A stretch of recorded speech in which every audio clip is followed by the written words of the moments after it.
Imagina que eres telegrafista. Trabajas en una estación de tren junto al océano. Es medianoche del 13 de agosto de 1887. Escuchas un ruido extraño. No viene de la tierra, viene del mar. Un rugido profundo, como si el océano entero estuviera respirando. Sales a la plataforma, miras hacia la costa y ves algo que tu cerebro no puede procesar. El mar se está retirando, cientos de metros hacia atrás, dejando el fondo expuesto, barcos varados, peces saltando en el lodo. Y entonces comprendes, tsunami. Tienes 3 minutos, 3 minutos para correr. Pero la estación está llena. Hay pasajeros durmiendo en las salas de espera. Hay trabajadores en los vagones. Hay familias con niños. Intentas despertar a todos, gritas, tocas la campana de emergencia. Pero es demasiado tarde. Ves la ola, una pared negra de 20 metros de altura. Viene directa hacia ti. Y en 90 segundos, tú y otras 217 personas están muertos, aplastados, ahogados, arrastrados al mar junto con la estación completa. 13 de agosto de 1887. Constitución, región del Maule, Chile. La estación ferroviaria de Playa Blanca fue destruida por un tsunami generado por un terremoto de magnitud 8.3 en la costa. La estación, construida a solo 40 metros de la orilla, fue arrasada en menos de 2 minutos. 217 personas murieron. 183 eran pasajeros que esperaban el tren nocturno hacia Santiago. 22 eran empleados ferroviarios. 12 eran vendedores ambulantes y pescadores que dormían en la plataforma. Solo 11 cuerpos fueron recuperados. El resto fue arrastrado al océano. Y la estación completa, con sus vagones, rieles, edificios y todo lo que contenía, desapareció bajo las olas, como si nunca hubiera existido. La estación de Playa Blanca había sido inaugurada apenas 3 años antes, en 1884. Era parte de la expansión del ferrocarril central chileno hacia el sur. Conectaba Constitución con Santiago, facilitando el transporte de pasajeros y carga. Era una estación pequeña pero moderna. Tenía sala de espera con bancos de madera, oficina de telégrafos, taquilla, bodega de equipajes y una plataforma cubierta de 100 metros de largo.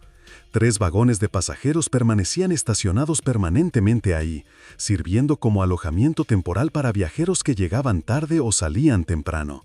La estación empleaba a 25 personas. Y esa noche, 22 de ellas murieron. Cuando el tsunami golpeó, no hubo escapatoria. La ola llegó con una velocidad de casi 100 kilómetros por hora.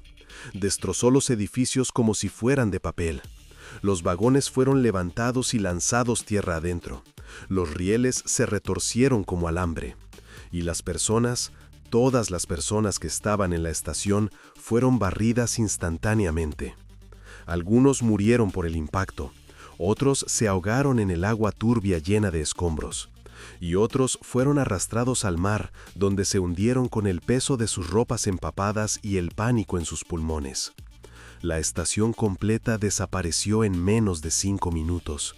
Cuando el agua retrocedió, no quedaba nada, solo arena, escombros dispersos y silencio. Hoy, 137 años después, la estación de Playa Blanca sigue desaparecida, pero no completamente, porque los pescadores de Constitución juran que todavía está ahí. No físicamente, pero de alguna forma sigue existiendo. Dicen que en ciertas noches, cuando la marea está baja y la niebla cubre la costa, puedes verla. Puedes ver las luces de la estación brillando en la oscuridad. Puedes escuchar el silbato del tren. Puedes oír voces de pasajeros preguntando horarios, voces de empleados anunciando salidas. Y si te acercas demasiado, si caminas hacia donde solía estar la plataforma, puedes sentir algo bajo tus pies. Algo sólido, como si estuvieras caminando sobre madera, sobre rieles, sobre una estación que ya no existe. Y hay algo más, algo que los lugareños no dicen a los turistas, algo que solo se susurra entre familias que han vivido en Constitución durante generaciones. A veces, personas desaparecen en esa playa. No frecuentemente, tal vez una cada pocos años. Siempre de noche, siempre cuando hay niebla. Van a caminar por la costa y nunca regresan. Sus cuerpos nunca aparecen. Y los pescadores tienen una explicación. Dicen que la estación todavía está operando, que el tren fantasma todavía sale cada noche, y que a veces, cuando alguien se acerca demasiado, cuando alguien escucha el silbato y ve las luces, sube al tren, y ese tren nunca llega a ningún destino, solo viaja eternamente, llevando pasajeros muertos hacia ninguna parte. Pero antes de continuar con esta historia, por favor ayúdanos a alcanzar la meta de 1000 suscriptores. Es rápido y gratis, y nos ayuda muchísimo. Ahora sí, seguimos con la historia. Chile, en 1887, vivía una época de expansión económica sin precedentes. Después de ganar la Guerra del Pacífico en 1883, el país había anexado territorios ricos en salitre y cobre. La economía crecía rápidamente. El gobierno del presidente José Manuel Balmaceda invertía fuertemente en infraestructura, carreteras, puertos y especialmente ferrocarriles. El tren era visto como el símbolo del progreso. La conexión entre el norte minero, el centro agrícola y el sur forestal era prioritaria. Miles de kilómetros de vías se construyeron en menos de una década. La región del Maule, donde se ubicaba Constitución, era estratégicamente importante. Producía trigo, madera y pescado. Pero el transporte de estos productos hacia Santiago y Valparaíso era lento y costoso. Los caminos eran precarios. El transporte marítimo era peligroso debido a las corrientes del Pacífico. La solución era obvia: extender el ferrocarril central hasta la costa. En 1882, el Ministerio de Obras Públicas aprobó el proyecto. La construcción comenzó en enero de 1883. La estación de Playa Blanca fue diseñada por el ingeniero británico Edward Thomson, contratado específicamente por el gobierno chileno para supervisar proyectos ferroviarios en la zona central. Thomson eligió la ubicación personalmente. Playa Blanca ofrecía una costa relativamente plana, fácil acceso desde el pueblo de Constitución y proximidad al estuario del río Maule. Era perfecta para una estación terminal que conectara el ferrocarril con el transporte marítimo. Pero Thomson cometió un error fatal. Ignoró las advertencias de los pescadores locales. Los pescadores de Constitución conocían el océano. Sus familias habían vivido ahí durante generaciones. Sabían que esa costa era peligrosa.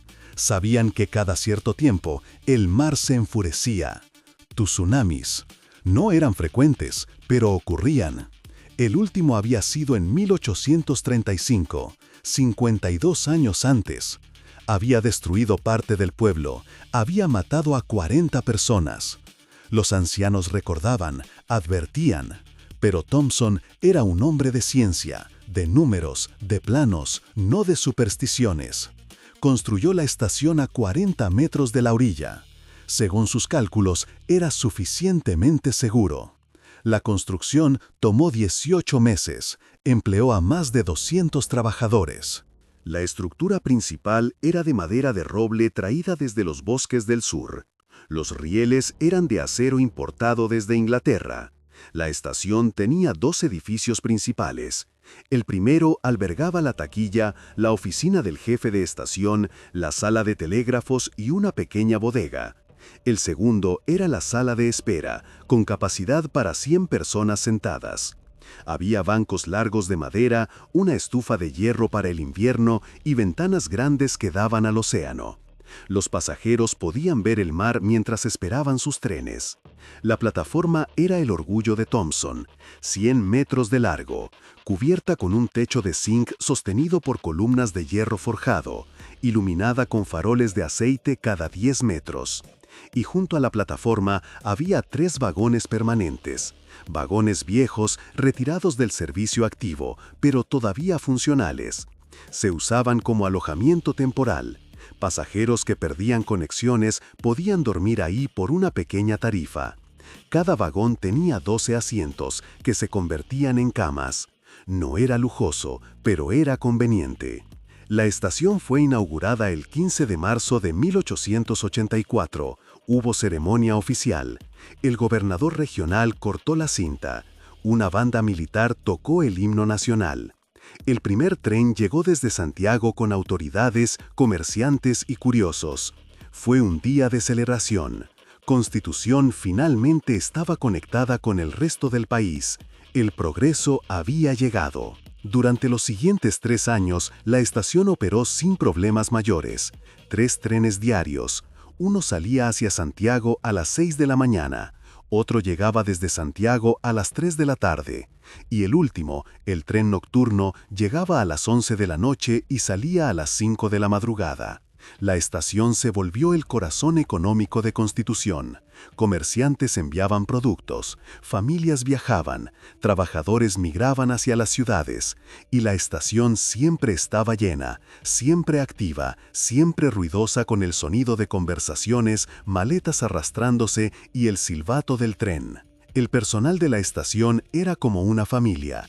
El jefe de estación, don Arturo Pizarro, había trabajado en ferrocarriles durante 20 años. Era estricto pero justo. Los telegrafistas, hermanos gemelos llamados Ramón y Ricardo Muñoz, eran conocidos por su eficiencia. Nunca perdían un mensaje. Los boleteros, las señoras de limpieza, los cargadores de equipaje, todos se conocían, todos confiaban unos en otros, y todos amaban su trabajo. Porque trabajar en la estación significaba estar en el centro del mundo, ver gente de todas partes, escuchar historias, ser parte del progreso. Pero había algo que perturbaba a algunos empleados, especialmente a los que trabajaban turnos nocturnos. Reportaban sensaciones extrañas, frío repentino sin razón, sombras que se movían en la plataforma cuando no había nadie, y ocasionalmente el sonido de pasos sobre la madera de la plataforma. Cuando revisaban, no encontraban a nadie. Don Arturo descartaba estas historias como nervios o cansancio, pero los empleados sabían lo que sentían. Sabían que había algo raro en ese lugar, algo que no podían explicar. En agosto de 1887, la actividad sísmica en la región aumentó. Pequeños temblores. Nada alarmante. Chile es un país sísmico. Los temblores son normales. Pero los pescadores notaron algo más. El comportamiento del océano cambió. Las mareas eran irregulares. Los peces desaparecieron de las zonas habituales. Y las aves marinas volaban tierra adentro. Algo que solo hacían antes de tormentas severas. Los ancianos del pueblo advirtieron. Dijeron que el mar estaba inquieto, que algo malo venía, pero nadie en la estación les prestó atención. El tren seguía llegando, los pasajeros seguían viajando, y la vida continuaba normalmente. Hasta la noche del 13 de agosto, cuando el océano finalmente cobró lo que Edward Thompson le había robado, cuando el mar reclamó la tierra donde nunca debió construirse nada, y cuando 217 personas pagaron el precio de la arrogancia humana frente a la naturaleza. 13 de agosto de 1887, 10:42 de la noche. El tren nocturno desde Santiago llegó a la estación de Playa Blanca con 20 minutos de retraso. Traía 183 pasajeros, familias que regresaban a Constitución después de visitar la capital, comerciantes que transportaban mercancías, trabajadores que buscaban empleo en las minas del norte y turistas europeos que querían conocer la costa chilena. El tren se detuvo en la plataforma, los pasajeros bajaron, algunos fueron recibidos por familiares, otros se dirigieron hacia los vagones de alojamiento y otros simplemente se sentaron en los bancos de la sala de espera, esperando el amanecer para continuar sus viajes. El jefe de estación, don Arturo Pizarro, supervisaba las operaciones desde su oficina. Revisaba los manifiestos de carga, firmaba documentos, todo procedía con normalidad. En la sala de telégrafos, Ramón Muñoz recibía mensajes de otras estaciones, confirmaciones de horarios, reportes de clima, nada inusual. Su hermano Ricardo estaba en la plataforma ayudando a los cargadores con el equipaje. La noche era tranquila, fría. El océano sonaba calmado. 11:15. La mayoría de los pasajeros ya estaban acomodados. Algunos dormían en los vagones, otros conversaban en la sala de espera.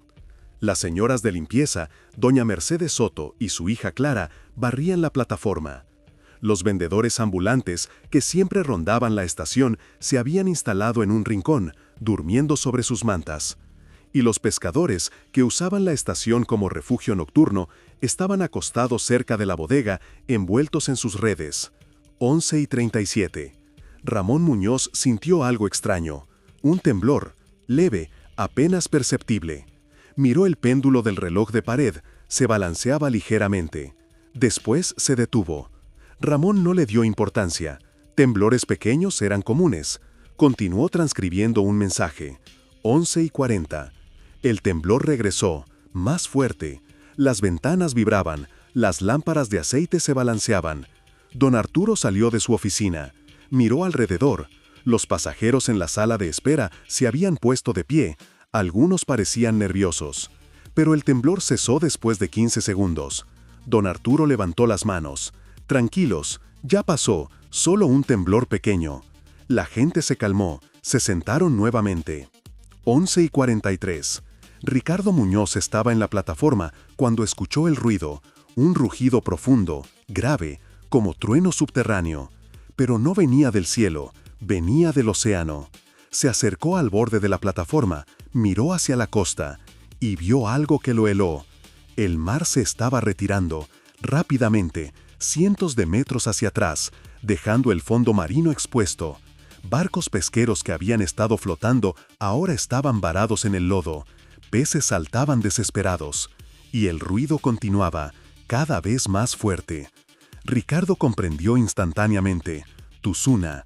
Había escuchado historias de su abuelo. Sabía qué significaba cuando el mar se retiraba así. Corrió hacia la estación gritando: «¡Tuzuna! ¡Tuzuna! ¡Salgan! ¡Corran!». Su voz atravesó la noche. Don Arturo salió corriendo de su oficina. Ramón dejó el telégrafo. Las señoras de limpieza dejaron caer sus escobas. Y en la sala de espera, el pánico explotó. 11:45. 183 pasajeros intentaron salir simultáneamente. Empujaban, gritaban. Las puertas se atascaron con la cantidad de gente. Algunos lograron salir y corrieron hacia el pueblo, pero la mayoría quedó atrapada en el embotellamiento humano. Don Arturo intentó mantener el orden, gritaba instrucciones, pero nadie escuchaba. El pánico era total. En los vagones de alojamiento, las familias que dormían despertaron con los gritos. Salieron confundidos, no entendían qué pasaba. Un padre de familia, Héctor Valenzuela, cargó a sus 2 hijos pequeños. Intentó bajar del vagón, pero la plataforma ya estaba llena de gente corriendo. Fue empujado, cayó. Sus hijos rodaron. Héctor intentó levantarse. Alguien lo pisó, después otro y otro. Quedó en el suelo, protegiéndose la cabeza, mientras la estampida humana pasaba sobre él. 11:46. Ricardo Muñoz miró nuevamente hacia el océano, y la vio. La ola. Una pared negra que se elevaba contra el cielo estrellado. 20 metros de altura, tal vez más. Venía directa hacia la estación, a una velocidad imposible. Ricardo calculó. Menos de 2 minutos. Corrió hacia su hermano. Lo encontró ayudando a una anciana a salir de la sala de espera. «Ramón, no hay tiempo, corre». Ramón miró a su hermano. Después miró a la anciana.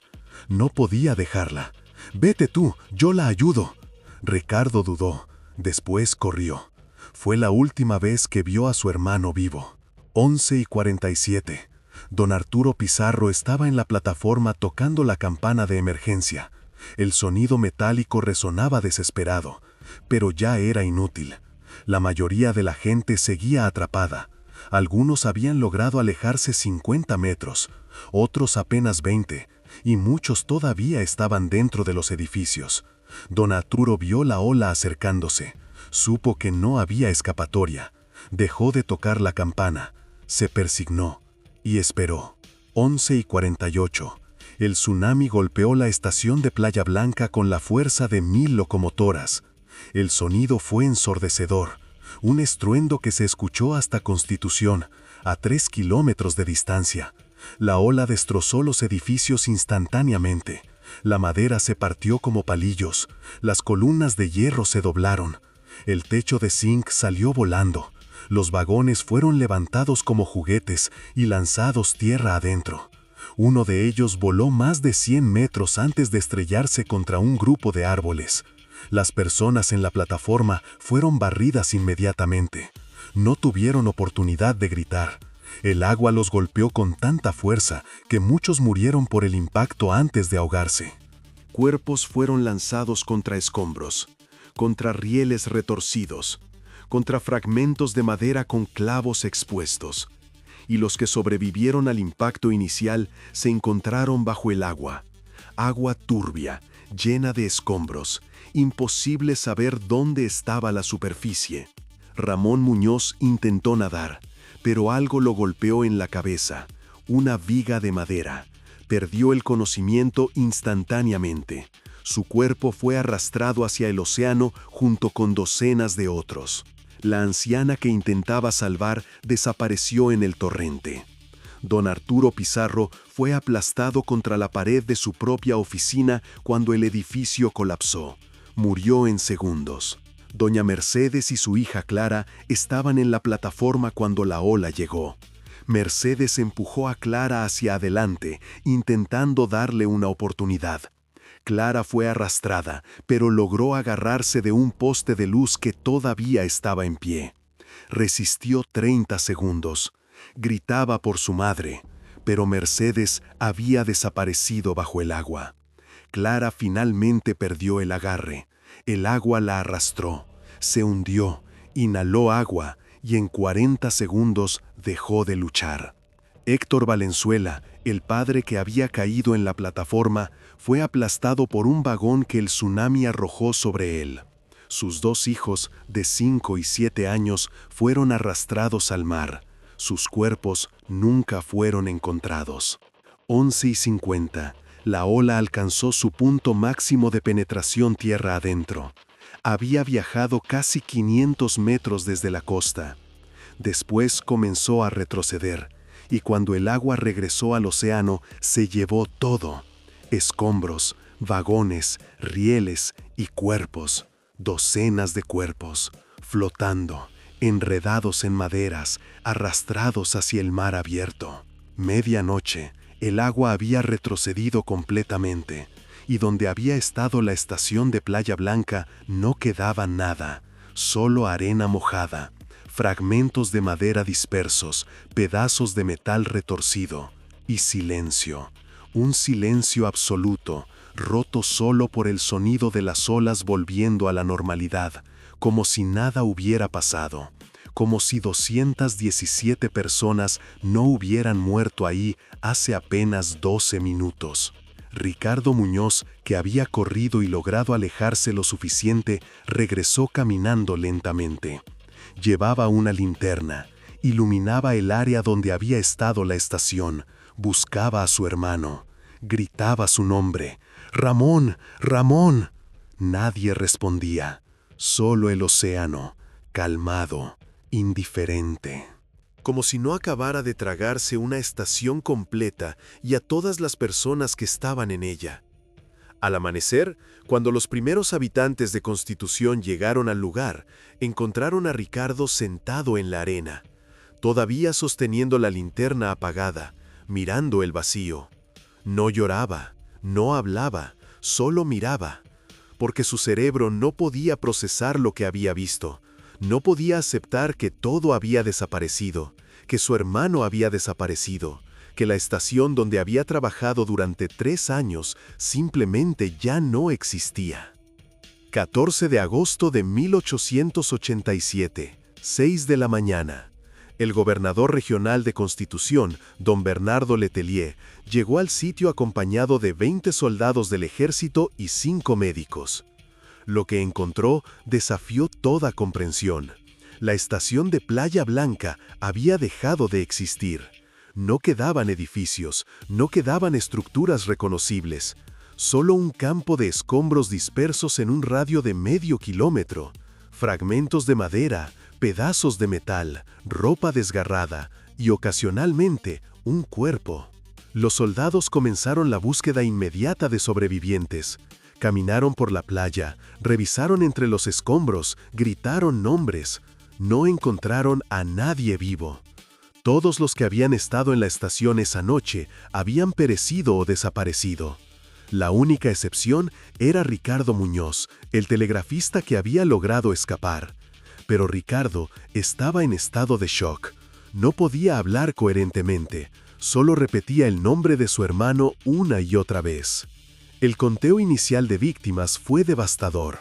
Según los registros de la estación, que milagrosamente habían sobrevivido en una caja fuerte encontrada entre los escombros, había 183 pasajeros registrados en el tren nocturno, más 22 empleados de turno, más aproximadamente 12 vendedores y pescadores que usaban la estación como refugio. Total estimado 217 personas.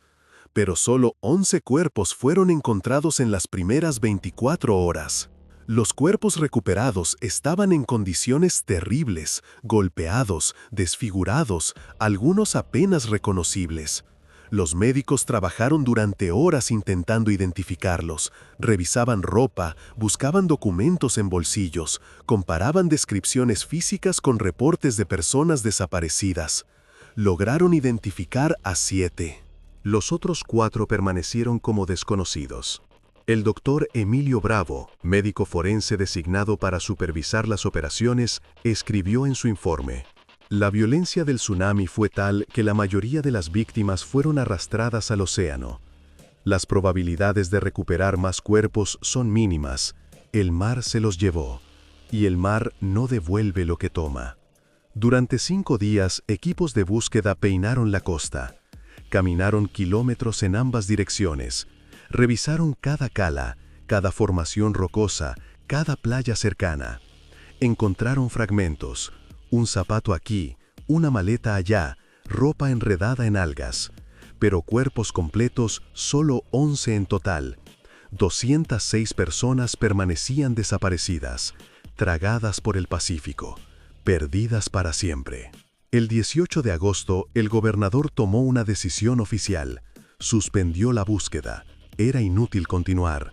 Los recursos eran limitados y había otras prioridades. El tsunami había dañado partes de Constitución, casas destruidas, muelles colapsados. Había que reconstruir. Había que ayudar a los vivos. Los muertos tendrían que esperar. La reacción pública fue explosiva. Más de 150 familias habían perdido seres queridos. Exigían respuestas. Exigían que se continuara la búsqueda. Exigían que alguien pagara por haber construido la estación en un lugar tan peligroso. Las protestas se organizaron frente a la gobernación. Hubo disturbios. Los soldados tuvieron que intervenir. 3 personas fueron arrestadas. Las familias presentaron demandas contra la empresa de ferrocarriles del Estado. Acusaban negligencia. Argumentaban que las advertencias de los pescadores locales habían sido ignoradas, que el ingeniero británico Edward Thompson había priorizado la conveniencia sobre la seguridad, que el gobierno había aprobado un proyecto defectuoso. Querían compensación, querían justicia, pero las demandas se estancaron en tribunales durante años. El gobierno argumentaba acto de Dios, desastre natural impredecible, fuerza mayor. Ninguna familia recibió compensación significativa. Los 11 cuerpos recuperados fueron enterrados en el cementerio municipal de Constitución el 20 de agosto. Hubo una ceremonia masiva, más de 1000 personas asistieron. El obispo de Talca ofició la misa, habló sobre la fragilidad de la vida, sobre la voluntad de Dios, sobre aceptar lo que no podemos cambiar. Pero sus palabras sonaban vacías para las familias que lloraban sobre ataúdes cerrados. Para las madres que nunca recuperarían los cuerpos de sus hijos. Para los esposos que nunca podrían despedirse de sus esposas. Una placa conmemorativa fue instalada en el cementerio. Decía: en memoria de las víctimas del tsunami de Playa Blanca, 13 de agosto de 1887. que sus almas descansen en paz. Pero las familias sabían la verdad. Sus seres queridos no estaban descansando en paz. Estaban en algún lugar del océano, hundidos, perdidos, sin tumbas, sin lápidas, sin dignidad. La empresa de ferrocarriles del estado anunció que no reconstruiría la estación. Era demasiado peligroso, demasiado costoso y políticamente imposible. En su lugar, construirían una nueva estación 3 kilómetros tierra adentro, en una zona elevada, lejos del océano, lejos del peligro. La nueva estación de Constitución fue inaugurada en marzo de 1888, pero nunca tuvo el mismo espíritu, nunca tuvo la misma vida. Era funcional, segura, pero fría, sin alma. El sitio donde había estado Playa Blanca fue abandonado oficialmente. El gobierno declaró el área como zona de riesgo permanente, prohibió cualquier construcción, colocó señales de advertencia y esperó que la gente olvidara. Pero la gente no olvidó, especialmente los que habían perdido familiares. Visitaban el lugar regularmente, dejaban flores en la arena, rezaban, lloraban y escuchaban el océano, buscando alguna señal, algún mensaje, alguna confirmación de que sus seres queridos estaban en paz. Pero lo que comenzaron a escuchar no era paz, era algo más, algo perturbador. Las primeras historias extrañas surgieron apenas 3 semanas después del desastre. El 5 de septiembre, un pescador llamado Domingo Rojas reportó algo inquietante. Había salido a pescar temprano en la mañana, pasó cerca de donde había estado la estación y escuchó algo, un silbato. El silbato de un tren, claro, inconfundible, venía desde el mar. Domingo miró alrededor, no había nada, solo océano. Pero el silbato sonó nuevamente, 3 veces, como si un tren estuviera anunciando su salida. Domingo remó rápidamente hacia la costa, no volvió a pescar en esa zona. El 12 de septiembre, una viuda llamada Rosa Campos fue a la playa donde había estado la estación. Llevaba flores para su esposo, uno de los empleados desaparecidos. Era cerca del atardecer. La niebla comenzaba a cubrir la costa. Rosa dejó las flores en la arena, rezó, y cuando abrió los ojos vio algo. Luces, luces amarillentas, como faroles, flotando sobre el agua, formando una línea, como si marcaran una plataforma invisible. Rosa se quedó paralizada. Las luces permanecieron durante aproximadamente 1 minuto. Después se apagaron, una por una. Rosa corrió. No regresó nunca más. Para octubre de 1887, los testimonios se multiplicaban. Pescadores reportaban sonidos extraños, voces, conversaciones, anuncios de horarios de trenes. Venían desde el océano, especialmente durante las noches con niebla. Y los que se atrevían a acercarse a la costa después del anochecer reportaban visiones, sombras moviéndose en la playa, figuras caminando donde había estado la plataforma, y ocasionalmente la silueta completa de la estación, apareciendo durante segundos, después desapareciendo, como un espejismo, como un recuerdo, como algo que se negaba a morir. Las autoridades intentaron controlar los rumores, publicaron comunicados atribuyendo los sonidos a fenómenos acústicos naturales causados por corrientes marinas.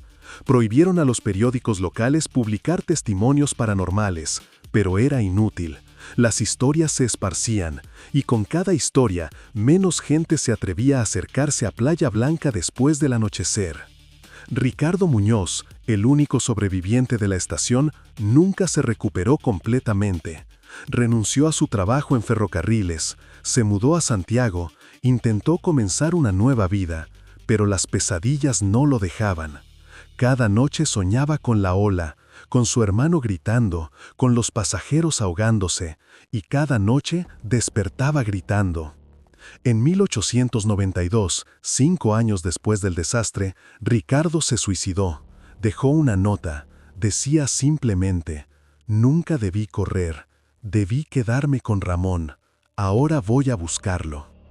Para finales de 1887, Playa Blanca se había convertido en un lugar maldito, un lugar que los habitantes de Constitución evitaban, un lugar donde el pasado se negaba a permanecer enterrado, un lugar donde 217 almas perdidas todavía vagaban, buscando el tren que nunca llegó, esperando el viaje que nunca terminaría, atrapadas entre la vida y la muerte, entre la tierra y el mar, entre el recuerdo y el olvido.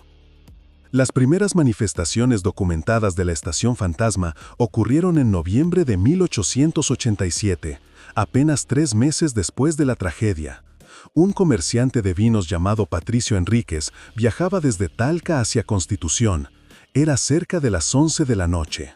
Seguía el camino costero que pasaba cerca de Playa Blanca. La niebla era espesa. Apenas podía ver 10 metros adelante. Y entonces lo escuchó.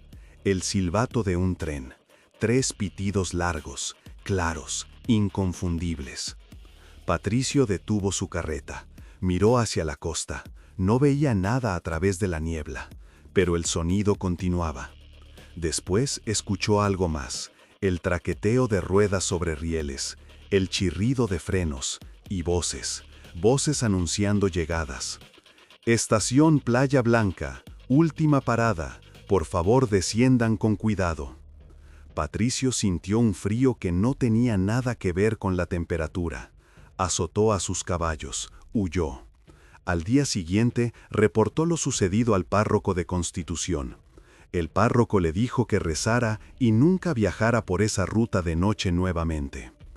En diciembre de ese mismo año, 2 hermanas, Magdalena y Sofía Contreras, caminaban por la playa cerca de Playa Blanca. Era media tarde. El día estaba despejado. Buscaban conchas marinas. Y entonces Magdalena vio algo en la arena.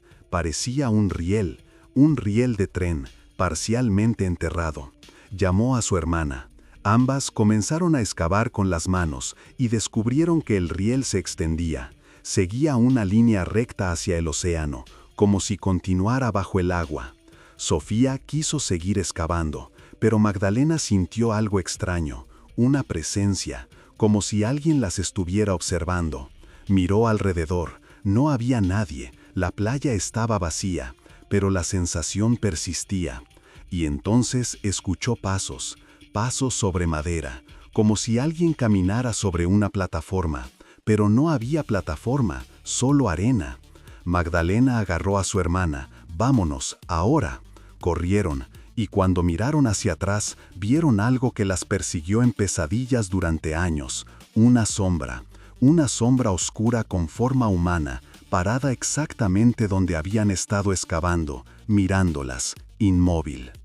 Para 1888, los fenómenos se habían vuelto tan frecuentes que los pescadores locales desarrollaron reglas específicas. Nunca pescar cerca de Playa Blanca después de las 10 de la noche. Nunca acercarse a la costa cuando hay niebla. Nunca responder si escuchas voces llamándote. Y sobre todo, nunca, bajo ninguna circunstancia, entrar al agua en esa zona. Porque según ellos, el océano ahí no era normal. Tenía corrientes extrañas, frías, que te jalaban hacia abajo, hacia donde estaba la estación. Hacia donde los muertos esperaban. En 1893, un fotógrafo de Valparaíso llamado Augusto Mella visitó Constitución documentando la costa para un libro sobre geografía chilena. Alguien le mencionó Playa Blanca. Intrigado, fue al lugar durante el día. Tomó varias fotografías del área desde diferentes ángulos. Cuando reveló las imágenes en su estudio, descubrió algo que lo perturbó profundamente. En 2 de las fotografías aparecían estructuras que no estaban ahí cuando tomó las fotos. Se veían borrosas, translúcidas, pero reconocibles. Un edificio, una plataforma, rieles, la estación. Augusto regresó a Playa Blanca una semana después. Tomó fotografías desde exactamente los mismos ángulos. Esta vez, las imágenes salieron normales, solo playa vacía, sin estructuras, sin anomalías. Augusto publicó las fotografías originales en su libro con una nota: fenómeno óptico inexplicable capturado en Playa Blanca, sitio del desastre de 1887. La ciencia aún no tiene explicación. Las fotografías causaron sensación. Escépticos argumentaban manipulación. Creyentes las consideraban prueba definitiva de que la estación seguía existiendo, en algún lugar, en alguna dimensión. En 1902, 15 años después del tsunami, un ingeniero naval británico llamado William Foster fue contratado para inspeccionar la costa chilena y evaluar sitios para nuevos puertos. Su trabajo lo llevó a Constitución, escuchó las historias sobre Playa Blanca y, como hombre de ciencia, decidió investigar personalmente. Contrató a 2 buzos locales, les pagó generosamente y los convenció de descender en la zona donde había estado la estación. Los buzos bajaron un martes por la mañana. Llevaban equipos rudimentarios, cascos de cobre, líneas de aire, cuerdas de seguridad. Descendieron lentamente. A los 5 metros de profundidad encontraron escombros, fragmentos de madera podrida, pedazos de metal oxidado. A los 10 metros encontraron algo más: rieles de tren, todavía en su lugar, cubiertos de algas y percebes, pero intactos, formando líneas perfectas, como si todavía esperaran que un tren pasara sobre ellos. Uno de los buzos, un hombre llamado Esteban Mora, siguió los rieles. Lo llevaron hacia aguas más profundas. A los 15 metros, la visibilidad disminuyó. El agua se volvió más oscura, más fría. Esteban sintió algo extraño. Una corriente, pero no era una corriente normal. Era circular, como si algo estuviera girando bajo él. Miró hacia abajo y vio una sombra grande, con forma rectangular, como un edificio, como una estación. Esteban jaló la cuerda de emergencia. Lo sacaron inmediatamente. Cuando llegó a la superficie, estaba hiperventilando. Tardó varios minutos en calmarse. Cuando finalmente habló, su testimonio fue claro. Había algo ahí abajo, algo grande, algo que no debería estar ahí. Y cuando se acercó, sintió algo más, una presencia, como si algo lo estuviera observando, como si algo no quisiera que estuviera ahí. William Foster escribió en su diario: los buzos reportan estructuras sumergidas en la zona, posiblemente restos de la estación original, pero su descripción de presencias y corrientes anómalas sugiere que el trauma psicológico del desastre ha creado supersticiones locales profundamente arraigadas. Recomiendo no realizar más inmersiones. El riesgo no justifica la investigación. En 1912, 25 años después del tsunami, los fenómenos alcanzaron un nuevo nivel. Una familia de Constitución, los Sepúlveda, decidió acampar en la playa cerca de Playa Blanca. Era verano. El padre, Ramiro Sepúlveda, no creía en las historias. Pensaba que eran supersticiones de gente ignorante. Instalaron su carpa a 100 metros de donde había estado la estación. Encendieron una fogata, cenaron y cuando cayó la noche se prepararon para dormir. A las 11:48 de la noche, exactamente la hora en que el tsunami había golpeado 25 años antes, algo despertó a toda la familia simultáneamente. Un sonido, un estruendo, como una ola gigante rompiendo. Pero cuando salieron de la carpa, el océano estaba calmado, completamente quieto. Y entonces vieron las luces. Docenas de luces, faroles amarillentos, flotando sobre el agua, formando líneas, formando la forma de una estación, de una plataforma, de vagones. La esposa de Ramiro, Elena, comenzó a gritar. Los niños lloraban. Ramiro intentó mantener la calma. Es solo un fenómeno natural, fosforescencia marina, nada más. Pero entonces escucharon las voces. Docenas de voces, gritando, pidiendo ayuda. ¡Sálvennos! ¡El agua! ¡Nos estamos ahogando! Las voces venían desde donde estaban las luces, desde el océano, desde la estación fantasma. Ramiro no esperó más. Recogieron todo, Dejaron la carpa, corrieron hacia el pueblo, no miraron atrás. Al día siguiente, Ramiro regresó con otros hombres a recoger la carpa. Cuando llegaron, encontraron algo que los dejó sin palabras. La carpa estaba completamente empapada, como si hubiera estado bajo el agua. Pero no había llovido, el océano no había subido. Y dentro de la carpa encontraron arena mojada y algo más, conchas marinas, algas y un objeto que no debería estar ahí, un boleto de tren, viejo, descolorido, pero legible. Estación Playa Blanca, Santiago, 13 de agosto de 1887. Los testimonios continuaron acumulándose década tras década. En 1935, un grupo de estudiantes universitarios de Santiago visitó Playa Blanca como parte de un proyecto sobre leyendas urbanas chilenas. Pasaron la noche grabando sonidos con equipos de audio primitivos. Las grabaciones capturaron algo extraordinario: silbatos de tren, anuncios de horarios, conversaciones y gritos de personas ahogándose. Las grabaciones fueron analizadas por expertos en la Universidad de Chile. No encontraron evidencia de manipulación. Los sonidos eran reales, pero no tenían explicación.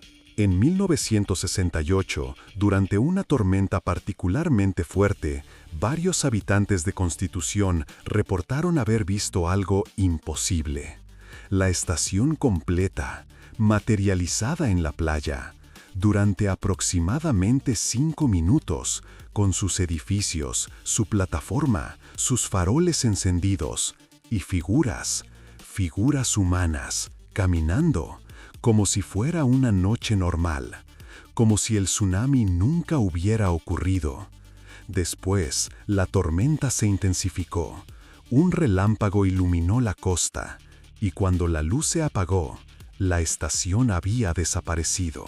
Solo quedaba la playa vacía.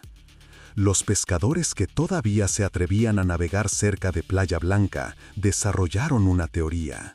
La estación no había desaparecido completamente, seguía existiendo, pero en otro lugar, en otra dimensión. Y en ciertas condiciones, cuando la niebla era espesa, cuando la hora era exacta, cuando las condiciones eran perfectas, ambas dimensiones se tocaban, y por un momento podías ver la estación, podías escuchar el tren, podías ver a los pasajeros, todavía esperando, todavía atrapados en esa noche de agosto de 1887, condenados a repetir eternamente los últimos minutos antes de que el océano los tragara. Y había algo más. Algo que nadie quería admitir en voz alta. A veces, personas desaparecían en Playa Blanca. No frecuentemente, tal vez una cada década. Siempre de noche, siempre cuando había niebla. Iban a caminar por la playa y nunca regresaban. Sus cuerpos nunca aparecían y los lugareños tenían una explicación. Decían que la estación fantasma todavía aceptaba pasajeros, que el tren todavía salía cada noche, y que a veces, cuando alguien se acercaba demasiado, cuando alguien escuchaba el silbato y veía las luces, subía al tren. Y ese tren nunca llegaba a ningún destino, solo viajaba eternamente, llevando a los muertos y a los perdidos hacia ninguna parte. En 1975, la Universidad Austral de Chile organizó la primera expedición científica oficial a Playa Blanca. El equipo estaba compuesto por el historiador Dr. Claudio Ramírez, el oceanógrafo Dr. Hernán Bustos y un equipo de 6 buzos profesionales especializados en arqueología submarina. El objetivo era documentar los restos de la estación y determinar si existía alguna base científica para los fenómenos reportados durante casi 90 años. La expedición duró una semana. Utilizaron equipos de sonar de última generación para mapear el fondo marino. Los resultados fueron sorprendentes. A 18 metros de profundidad encontraron estructuras metálicas organizadas en patrones geométricos, rieles, todavía en su lugar original, formando líneas paralelas que se extendían por más de 100 metros. También detectaron anomalías más grandes, masas rectangulares que podrían ser restos de vagones o edificios colapsados. Los buzos descendieron en 4 ocasiones diferentes. Durante la primera inmersión documentaron los rieles, tomaron fotografías, midieron dimensiones. Todo procedió normalmente. Durante la segunda inmersión encontraron algo más perturbador: objetos personales, maletas, todavía cerradas, cubiertas de percebes y corales. Cuando intentaron abrir una, se desintegró, pero alcanzaron a ver el contenido: ropa, libros, fotografías borrosas, pertenencias de pasajeros que nunca llegaron a su destino. La tercera inmersión fue la más inquietante. 2 buzos, Mauricio Sáez y Andrés Pinto, exploraron una de las anomalías grandes detectadas por el sonar. Era una estructura rectangular de aproximadamente 10 metros de largo. Estaba parcialmente enterrada en el lecho marino. Cuando se acercaron, Mauricio sintió algo extraño. Su medidor de temperatura registró una caída súbita, de 14 grados a 6 grados en cuestión de segundos, sin explicación lógica. Andrés intentó iluminar el interior de la estructura con su linterna. La luz parpadeó, se apagó. Encendió su linterna de respaldo, misma falla. Y entonces ambos escucharon algo a través de sus cascos, un sonido metálico, rítmico, como campanas. O como el traqueteo de ruedas sobre rieles. Imposible. Pero ambos lo escucharon. Salieron inmediatamente. Cuando revisaron los equipos en la superficie, descubrieron que todas las baterías estaban completamente drenadas. Baterías nuevas que deberían haber durado horas, agotadas en minutos. El doctor Bustos no tenía explicación. Sugirió interferencia electromagnética, pero no había fuentes conocidas de tal interferencia en esa zona. La cuarta inmersión fue cancelada. Mauricio se negó a descender nuevamente. Dijo que había algo allá abajo que no quería ser molestado. Andrés estuvo de acuerdo. El doctor Ramírez intentó convencerlos. Ofreció pago adicional, pero ambos buzos fueron firmes. No regresarían. La expedición terminó prematuramente. El informe final fue publicado en 1976. Confirmaba la existencia de restos estructurales de la estación. Documentaba los rieles, los objetos personales, las anomalías térmicas, pero evitaba cuidadosamente cualquier mención de fenómenos paranormales. El doctor Ramírez escribió en sus conclusiones: los restos de la estación de Playa Blanca permanecen en el fondo marino como testimonio silencioso de una de las peores tragedias ferroviarias de Chile. Las condiciones del sitio hacen que la exploración adicional sea técnicamente desafiante y potencialmente peligrosa. En 1989, un equipo de investigadores paranormales de Argentina visitó Playa Blanca. Traían equipos especializados, medidores EMF, grabadoras digitales, cámaras térmicas, detectores de movimiento. Pasaron 5 noches acampando en la zona. Los resultados fueron documentados en un libro publicado en 1991 titulado Estaciones Fantasma de Sudamérica. Durante la primera noche, los medidores EMF registraron fluctuaciones extremas entre las 11 y las 12 de la noche. Picos de actividad electromagnética que aparecían y desaparecían sin patrón predecible. Durante la segunda noche, las grabadoras capturaron voces, docenas de voces, susurrando en español, pidiendo ayuda, preguntando por horarios de trenes, preguntando cuándo llegarían a Santiago. El análisis posterior reveló al menos 23 voces diferentes: hombres, mujeres, niños, ancianos. La tercera noche fue la más intensa.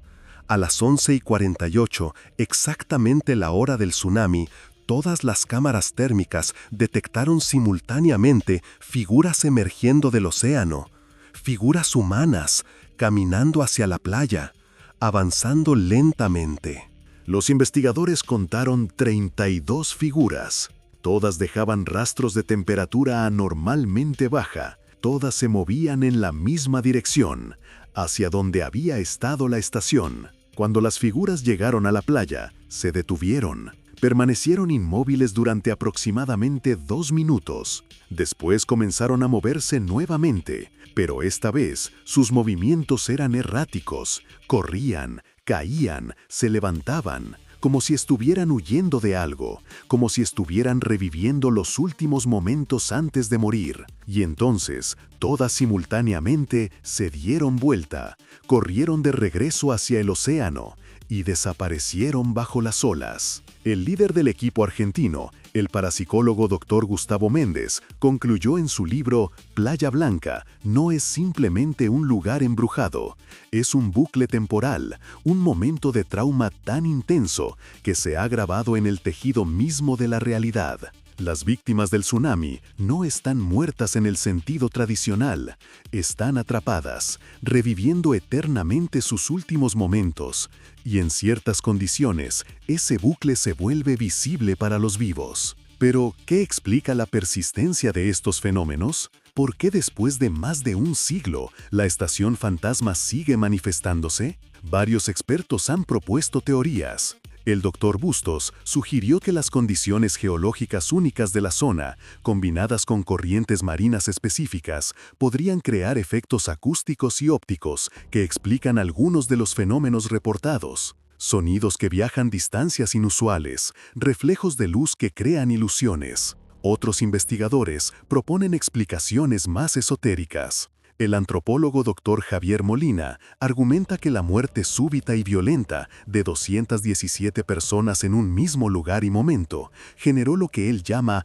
energía traumática residual. Según su teoría, eventos de extremo sufrimiento pueden literalmente alterar un lugar a nivel energético, creando condiciones donde el pasado y el presente se superponen. Comparaciones con otros sitios de desastres ferroviarios en el mundo revelan patrones similares. La estación de Ashtabula en Ohio, Estados Unidos, donde un puente colapsó en 1876, matando a 92 personas, reporta fenómenos casi idénticos. Sonidos de trenes, voces, apariciones. Lo mismo ocurre con la estación de Kentinshill, en Escocia, sitio del peor accidente ferroviario británico en 1915. Y con la estación de Modane en Francia, donde 200 personas murieron en un descarrilamiento en 1917. ¿Qué tienen en común estos lugares? Todos fueron sitios de muertes masivas súbitas. Todos involucran trenes y estaciones. Y todos reportan actividad paranormal persistente. La ciencia convencional no tiene explicación definitiva. Los escépticos argumentan sugestión colectiva, interpretaciones erróneas de fenómenos naturales y el poder de las leyendas locales para influir en la percepción. Pero los testigos, cientos de testigos a lo largo de más de un siglo, insisten en lo que vieron, escucharon y sintieron. En 2008, un equipo de televisión de National Geographic solicitó permiso para filmar un documental sobre Playa Blanca. El gobierno chileno negó el permiso. La razón oficial fue protección de patrimonio histórico sensible. La razón extraoficial, según funcionarios locales, era evitar turismo morboso que podría resultar en accidentes. Porque eso es lo que nadie quiere admitir públicamente. Gente desaparece en Playa Blanca. No frecuentemente, pero ocurre. En 1994, un estudiante de 24 años desapareció después de ir a la playa con amigos. Su cuerpo nunca fue encontrado. En 2006, una turista argentina de 32 años fue vista por última vez caminando hacia el agua al anochecer. Desapareció. En 2015, un fotógrafo local de 51 años fue reportado como desaparecido después de ir a Playa Blanca a capturar el amanecer. Su cámara fue encontrada en la arena 3 días después, sin tarjeta de memoria, sin explicación. Las autoridades atribuyen estas desapariciones a ahogamientos accidentales, corrientes peligrosas, pero los cuerpos nunca aparecen y los lugareños tienen otra explicación. Dicen que la estación fantasma todavía vende boletos, que el tren todavía parte cada noche y que a veces, cuando alguien es elegido, Cuando alguien escucha el silbato en el momento exacto, cuando alguien ve las luces y siente la llamada, sube al tren, y ese tren nunca regresa. La pregunta que permanece sin respuesta es aterradora. ¿Qué mantiene a las víctimas de Playa Blanca atrapadas en ese momento? ¿Es la violencia de sus muertes? ¿Es el hecho de que la mayoría nunca recibió entierro apropiado? ¿Es la injusticia de que nadie pagó por la negligencia que causó sus muertes? ¿O es algo más profundo? ¿Algo que la ciencia todavía no comprende sobre la naturaleza del trauma, la memoria colectiva y los lugares donde la muerte masiva ocurre?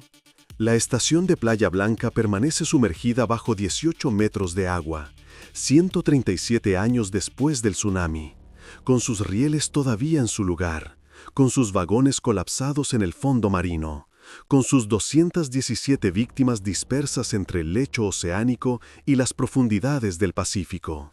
Y según todos los testimonios acumulados durante más de un siglo, nada ha cambiado. La estación sigue ahí. No físicamente, pero de alguna forma más real que cualquier estructura de madera y metal. Existe en el recuerdo, en el trauma, en el momento congelado entre la vida y la muerte. La zona está oficialmente restringida desde 1952. El gobierno regional de Constitución declaró Playa Blanca como sitio histórico protegido. Está prohibido acampar, está prohibido bucear sin autorización especial, está prohibido realizar actividades comerciales. Las multas son severas, pero las prohibiciones no detienen a los curiosos. Cada año, docenas de personas ignoran las señales de advertencia. Algunos buscan emociones, otros buscan pruebas de lo paranormal, otros simplemente no creen en las historias. En agosto de 2022, un grupo de influencers de Santiago viajó a Constitución específicamente para visitar Playa Blanca. Querían grabar contenido para sus canales de TikTok e Instagram, historias de terror, lugares embrujados, ese tipo de contenido que genera millones de vistas. Eran 5. 3 hombres y 2 mujeres, todos entre 22 y 28 años. Llegaron a la playa un viernes por la noche, 13 de agosto, aniversario exacto del desastre, 135 años después. Instalaron cámaras, encendieron luces LED, comenzaron a transmitir en vivo. Durante la primera hora todo fue normal, bromeaban, se burlaban de las leyendas. Uno de ellos, un chico llamado Matías Rojas, gritaba hacia el océano: «¡Estación fantasma! ¡Muéstrense! ¡Queremos ver el tren!». Sus amigos reían, los comentarios en vivo se multiplicaban, miles de personas observando. A las 11:30 de la noche, la niebla comenzó a cubrir la costa, espesa, inusual para esa época del año. Una de las chicas, Camila Vega, comentó que hacía frío, anormalmente frío. Revisó su teléfono. La temperatura había bajado de 18 grados a 9 grados en menos de 10 minutos. Sin explicación. A las 11:40, las cámaras comenzaron a fallar, todas simultáneamente. Las transmisiones en vivo se cortaron, los teléfonos se apagaban. Matías intentó reiniciar su equipo, no funcionaba. Y entonces escucharon el silbato. Claro, inconfundible, 3 pitidos largos, viniendo desde el océano. Los 5 se quedaron en silencio, ya no reían. Camila fue la primera en ver las luces, puntos amarillentos bajo el agua, moviéndose, acercándose hacia la orilla. Contó 12, después 20, después perdió la cuenta. Las luces formaban líneas, como si marcaran una plataforma invisible, y entonces algunas luces emergieron, flotaron sobre la superficie, se quedaron suspendidas, como faroles colgando de postes que no existían. Los 5 influencers retrocedieron. El miedo había reemplazado la burla. Matías intentó grabar con su teléfono, pero la pantalla mostraba solo estática, y entonces escucharon las voces. Docenas de voces, conversaciones. ¿A qué hora sale el tren? ¿Cuánto falta para Santiago? Tengo que llegar antes del amanecer. Las voces venían desde donde estaban las luces, desde el océano, desde la estación que no existía. Una de las chicas, Daniela Soto, comenzó a caminar hacia el agua. Sus amigos la llamaron. Ella no respondía. Caminaba como hipnotizada. Matías corrió, la agarró del brazo. Daniela se resistió, gritó: «Tengo que subir al tren, me están esperando, voy a perder mi conexión». Sus ojos estaban vidriosos, como si no estuviera realmente ahí. Entre los cuatro la sujetaron, la arrastraron lejos de la playa. Daniela luchaba, lloraba, gritaba cosas sin sentido. «El agua está subiendo, ayúdenme, me estoy ahogando». Pero estaba en tierra seca, no había agua. Después de varios minutos, colapsó, se desmayó. La cargaron, corrieron hacia el pueblo. Daniela despertó en el hospital 2 horas después. No recordaba nada después de ver las luces. Pero los médicos encontraron algo perturbador. Sus pulmones contenían agua salada, como si hubiera estado bajo el agua, como si se hubiera estado ahogando. Pero nunca había entrado al océano, nunca se había mojado. Los médicos no tenían explicación. Los 5 abandonaron Constitución al día siguiente. Nunca publicaron el video, nunca hablaron públicamente sobre lo que pasó, pero en entrevistas privadas con investigadores paranormales, todos confirmaron la misma historia. Vieron la estación, escucharon las voces, y Daniela fue llamada. Casi se la llevaron. Y si no hubiera sido por sus amigos, habría subido al tren fantasma y nunca habría regresado. Los habitantes de Constitución lo saben, lo han sabido durante 137 años. Playa Blanca no es solo el sitio de una tragedia, es una herida abierta en la realidad, un lugar donde el tiempo se rompió, donde 217 personas quedaron atrapadas en el momento de su muerte. Y esas personas no han olvidado, no han perdonado, y no descansarán hasta que alguien, de alguna forma, les permita completar su viaje, hasta que el tren finalmente llegue a su destino. Cada 13 de agosto, las familias descendientes todavía se reúnen, lanzan flores al océano, encienden velas en la playa, rezan por las almas perdidas y escuchan, porque en esa fecha los fenómenos se intensifican. El silbato suena más fuerte, las luces son más brillantes, las voces más claras. Como si en el aniversario de su muerte, las víctimas de Playa Blanca gritaran más fuerte, exigiendo ser recordadas, exigiendo justicia, exigiendo paz. Pero la paz no llega. Y mientras la estación permanezca bajo el agua, mientras los cuerpos sigan dispersos, mientras el trauma permanezca sin resolver, los muertos seguirán manifestándose, seguirán llamando, seguirán arrastrando a los vivos hacia su mundo congelado. Porque en Playa Blanca, el tren nunca llegó, el viaje nunca terminó, y los pasajeros todavía esperan. 137 años después, todavía esperan. La próxima vez que estés cerca de una costa, o que escuches un silbato de tren donde no debería haber trenes, o que veas luces inexplicables sobre el agua, presta atención, porque tal vez, solo tal vez, estás viendo la estación de Playa Blanca.